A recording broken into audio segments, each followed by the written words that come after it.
Ça c'est sûr, c'est dans les BPF. En plus, on s'est pris une pilule en inspection sur le sujet, il y a 5 ans. Mince, je trouve pas. Mais c'est sûr que ça y est.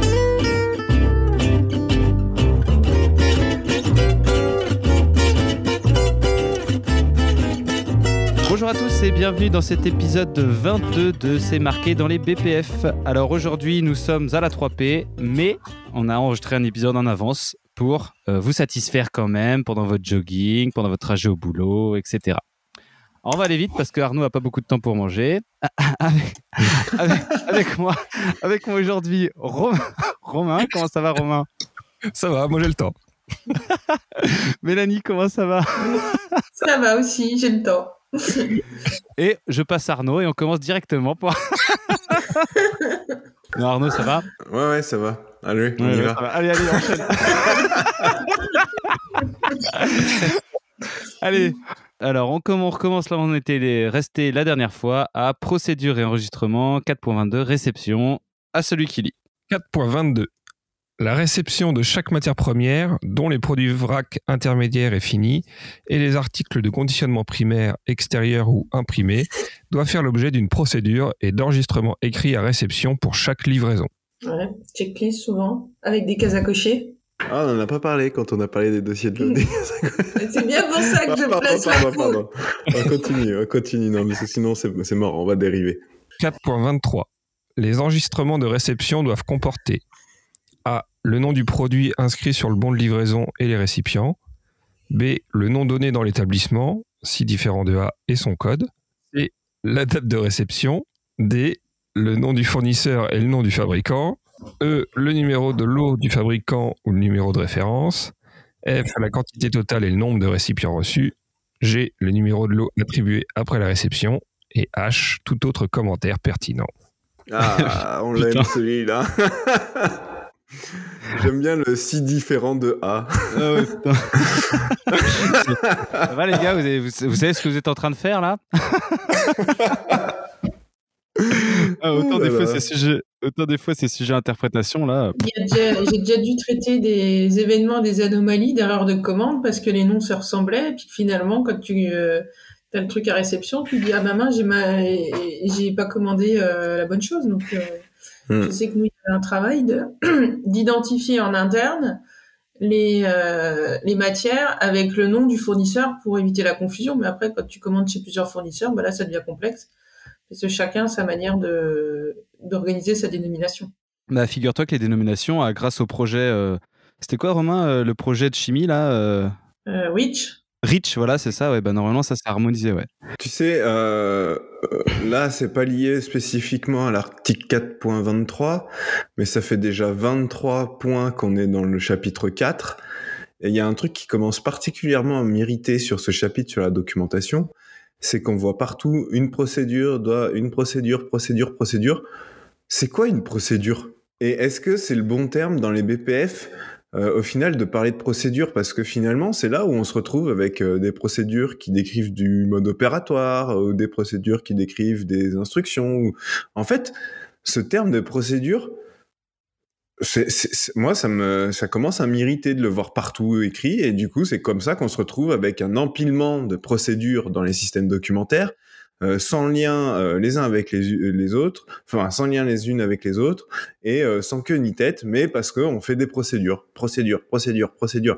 Combien de fois on a vu ce mot procédure dans cet article, quoi ? Après, ça a été défini au tout début, hein. Une procédure donne des indications nécessaires à la réalisation de certaines opérations, procédures ou postes. Oui, mais du coup, c'est ce qu'on a dit quand on avait lu cet article, c'est pas précis et on se retrouve avec des vrais mélanges sur les sites sur ce que c'est que les procédures et ce qu'on met dans une procédure. Et je pense que ce terme-là n'aurait jamais dû être noté comme ça dans les BPF. Je dis ce que je pense et... moi, je trouve que ça crée beaucoup d'incompréhension, d'erreurs et d'interprétation. On aurait dû parler des différents niveaux d'information ou des choses comme ça, j'en sais rien, mais... Ah ouais. Voilà. Ça fait épisode 1 de Good Manufacturing Podcast. Et là, typiquement, ils auraient pu très bien dire, plutôt que de dire extérieur, donc là, 4.22, extérieur ou imprimé doit faire l'objet d'une procédure, de dire doit être décrit. Point. Ouais. Pas besoin de dire ça doit faire objet d'une procédure. On doit le décrire, que ce soit dans une procédure, un mode opératoire, une instruction, etc. Ça dépend de ton architecture, de l'information et de ta documentation. Bien dit. Mais du coup, en mettant procédure partout, on se retrouve vraiment avec une liste de procédures à rallonge et sans queue ni tête. Ouais, pas raccrocher les unes aux autres autour d'un... Exactement. Pardon, c'était mon coup de gueule. 4.24. L'étiquetage interne, la quarantaine, le stockage des matières premières, des articles du conditionnement et des autres produits doivent faire l'objet de procédures écrites. Est-ce qu'ils peuvent pas mettre, franchement, la même chose? L'étiquetage interne, la quarantaine, le stockage des matières premières, des articles du conditionnement et des produits doivent être décrits. Point. Ouais. Mais c'est vrai que quand tu regardes, si on revient sur les épisodes précédents, pour la fabrication et le conditionnement, ils te parlent d'instruction. Ouais, mais c'est quoi une instruction? Mais ils n'utilisent pas le mot procédure qui veut tout et rien dire. Ils sont quand même déjà un peu plus précis. Ouais, en fait, eux-mêmes ne sont pas trop... Bon, c'est défini aussi au début, hein, l'instruction, mais c'est... je suis saoulé, là. Ça me saoule. Allez, on arrête. J'ai bouffé. Non, mais franchement, c'est... Eh, vas-y, lis le 4.25, on va rire dès le premier mot. Échantillonnage. 4.25. Des procédures écrites d'échantillonnage doivent être établies et comporter des indications sur les méthodes et le matériel à utiliser, sur les quantités à prélever et sur toute précaution éventuelle à observer en vue d'éviter la contamination du produit ou toute détérioration de sa qualité. Bah là, du coup, moi, clairement, je m'insurge parce que c'est les techniques d'échantillonnage, c'est aussi spécifique à chaque produit. Enfin, franchement, tu peux pas avoir une procédure qui va te donner tous tes produits versus tous tes trucs versus tous tes matériels. Enfin, c'est pas une procédure, ça. Ah, bah voilà. Tu vois, t'es d'accord avec moi. Mais en fait, je suis en train de me dire que tout ce qui est réception, échantillonnage, contrôle, est-ce que ça a un intérêt de l'avoir dans la partie documentation juste pour dire qu'il faut que tu aies un document qui regroupe ça? C'est des clair. choses que tu devrais avoir à d'autres étapes en disant ton exigence à réception, c'est de vérifier ça. Ton échantillonnage, il faut que tu fasses ça. Et je sais pas, moi, je chercherais des infos sur l'échantillonnage ou la réception. Je vais pas chercher dans le documentation. Allons plus loin. Est-ce que le chapitre 4 des BPF doit exister? Parce que finalement, on doit documenter les activités des autres chapitres, la production, le contrôle qualité, et basta, quoi. Si, après, tu peux faire le truc à 4.7, 4.8, 4.9. Oui, voilà, ok. Voilà, les bonnes pratiques documentaires et éventuellement l'archivage. Je suis d'accord. Allez, on va leur envoyer une lettre. avec c'est marqué dans les BPF, réduisez les BPF à la hache. Contrôle. 4.26. Des procédures écrites doivent être établies pour le contrôle des produits aux différentes étapes de fabrication, détaillant les méthodes et le matériel à utiliser. Les contrôles réalisés doivent être enregistrés. Donc en gros, tu dois décrire ce que tu fais et enregistrer ce que tu fais. Merci les BPF. En plus, t'as un dossier de contrôle. Enfin, je veux dire, au bout d'un moment, là, ça. Après, attention, parce que peut-être que dans le chapitre contrôle, il parle pas justement du dossier de contrôle. On verra ça au chapitre 6, mais bon. Mais par contre, ça serait mieux d'en parler dans le chapitre contrôle, de dire qu'il faut un dossier de contrôle pour enregistrer les contrôles réalisés. Ouais. Enfin, mais là, en plus, on ne demande même pas un dossier de contrôle. On dit qu'il faut une procédure qui décrit les contrôles. Enfin, oui, après, on dit que les contrôles doivent être enregistrés. Donc là, du coup, il faut une procédure et des formulaires, quoi. Enfin, voilà, très bien, super. Alors, je vais faire du teasing pour un prochain épisode de C'est marqué dans les PPF, mais on retrouvera procédure dans le chapitre 6. Bah oui. Alors, Romain, il est parti. Ah bah toi, je lis. Autre 4.27. Des procédures écrites pour l'acceptation et le refus des matières premières, des articles de conditionnement et des produits doivent être établies, en particulier en ce qui concerne la certification du produit fini par la personne qualifiée. Tous les enregistrements doivent être mis à disposition de la personne qualifiée. Un système doit être mis en place pour indiquer les observations particulières et toute modification de données critiques. En fait, là, j'ai l'impression de commencer à avoir une checklist, tu sais, de dire mon système documentaire doit prendre ça en compte, mais on en parle déjà ailleurs, mais on le remet au cas où ils n'aient pas pensé à le faire. Et puis je le mets dans autre parce que je savais pas trop où le mettre. Donc 4.28, des enregistrements doivent être maintenus en ce qui concerne la distribution de chaque lot de produits, et ce afin d'en faciliter le rappel si nécessaire. Ça, du coup, c'est le système, le RP, quoi. Enfin, c'est ce que tu envoies qui a quoi, et puis après avec une liste de clients, une liste de clients habilités, quoi. Ouais, c'est ça. Oh là là, le 4.29, au secours. J'y vais ? Vas-y. 4.29. Des politiques, procédures, des protocoles et des rapports écrits, ainsi que le cas échéant, les enregistrements des actions décidées ou des conclusions doivent être établis pour... Bingo ! J'ai tous les mots. Voilà. Les validations et qualifications des procédés, des équipements et des systèmes. Le montage des appareils et leur étalonnage. Les transferts de technologie. L'entretien, le nettoyage et la désinfection. Les questions de personnel, y compris les listes de signatures, la formation BPF et aux questions techniques, l'habillement et l'hygiène et la vérification de l'efficacité de la formation.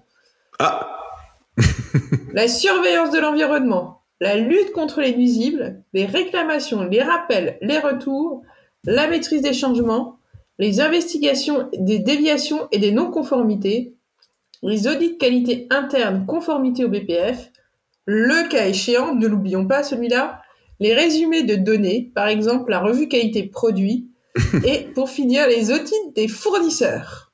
Là, ils n'ont pas couvert leur cul en disant « et tout autre truc qu'on jugera nécessaire ». Le cas échéant, le résumé des données, c'est un peu vague. Hein. Bon, au moins, là, t'as ta liste de tous tes systèmes qualité, quoi.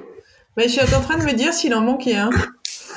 J'étais en train d'y réfléchir aussi. On parle pas de l'agrément des fournisseurs. Si, t'as les audits des fournisseurs. Oui, audit des fournisseurs, mais oui, enfin bref, on ne dit pas... Oui, non, après, c'est risqué de mettre une liste comme ça, parce qu'effectivement, tu peux avoir un trou dans la raquette. T'as pas les CAPA. T'as pas le sécu. Voilà. Après, on va pas chercher ce CAPA, mais... Non, mais après, du coup, en gros, on te dit... Il faut qu'il y ait des politiques, procédures, protocoles, rapports. Après, on fait la liste, mais on ne dit pas, en fait, on ne donne toujours pas de vraie architecture, de vrai sens. Et je me dis que finalement, on a quand même globalement des trucs qui sont similaires d'un site à l'autre. Je prends la validation, t'as ton protocole, t'as ton rapport, etc.